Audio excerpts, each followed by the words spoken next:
ಆಗ್ತಾ ಇರುವಂತ ಬೆಳವಣಿಗೆಗಳ ಬಗ್ಗೆ ತಮ್ಮ ಗಮನಕ್ಕೆ ಇದೆ ಅಂತ. ಬಟ್ ಈಗ ಅಧಿಕೃತವಾಗಿ ಸಿದ್ದರಾಮಯ್ಯನವರು ರಾಜೀನಾಮೆ ಕೊಡುವಂತದ್ದು ಫೈನಲ್ ಆಗಿದೆ. ಬಟ್ ಯಾರು ಮುಂದೆ ಅನ್ನುವಂಥದ್ದು ಇನ್ನೂ ಕೂಡ ಹೇಳಿಲ್ಲ. ಹೈಕಮಾಂಡ್ ಕೂಡ ಈ ಬಗ್ಗೆ ಎಲ್ಲೂ ಕೂಡ ಸ್ಪಷ್ಟನೆಯನ್ನ ಕೊಟ್ಟಿಲ್ಲ. ನಿರೀಕ್ಷೆ ಇದೆಯಾ ಹೇಗೆ? ಕ್ಯಾಮ್ರಾ ನೋಡಿ ಸರ್. 8 ವರ್ಷಗಳ ಕಾಲ ಕೆಪಿಸಿಸಿ ಅಧ್ಯಕ್ಷರಾಗಿ ಕರ್ನಾಟಕ ರಾಜ್ಯದಲ್ಲಿ ಕಾಂಗ್ರೆಸ್ ಪಕ್ಷ ಅಧಿಕಾರ ತಂದಿದ್ದಾರೆ. ಜೊತೆಗೆ ದಲಿತರಿಗೆ ಇಲ್ಲಿ ತನಕ CM ಪಟ್ಟಕ್ಕೆ ಸಿಕ್ಕಿಲ್ಲ.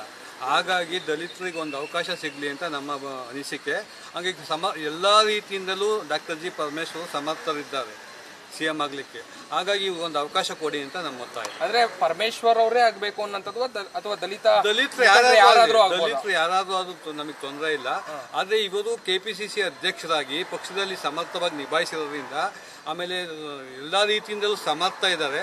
ಹಾಗಾಗಿ ಪರಮೇಶ್ವರ್ಗೆ ಮೊದಲ ಆದ್ಯತೆ ಕೊಡಿ ಅಂತ ನಾವು ಕೇಳ್ತಾ ಇದ್ದೀವಿ. ಇನ್ ಕೇಸ್ ಆಗ್ಲಿಲ್ಲ ಅಂತ ಹೇಳಿದ್ರೆ ವಾಟ್ ನೆಕ್ಸ್ಟ್? ಬೇರೆ ಯಾರಿಗಾದ್ರು ದಲಿತರು ಕೊಟ್ಟರು ನಮ್ಗೆ ಅಭ್ಯಂತರ ಇಲ್ಲ. ಬೇರೆಯವರಾದ್ರೆ ಅದು ಹೈಕಮಾಂಡಿಗೆ ಬಿಟ್ಟು ವಿಚಾರ.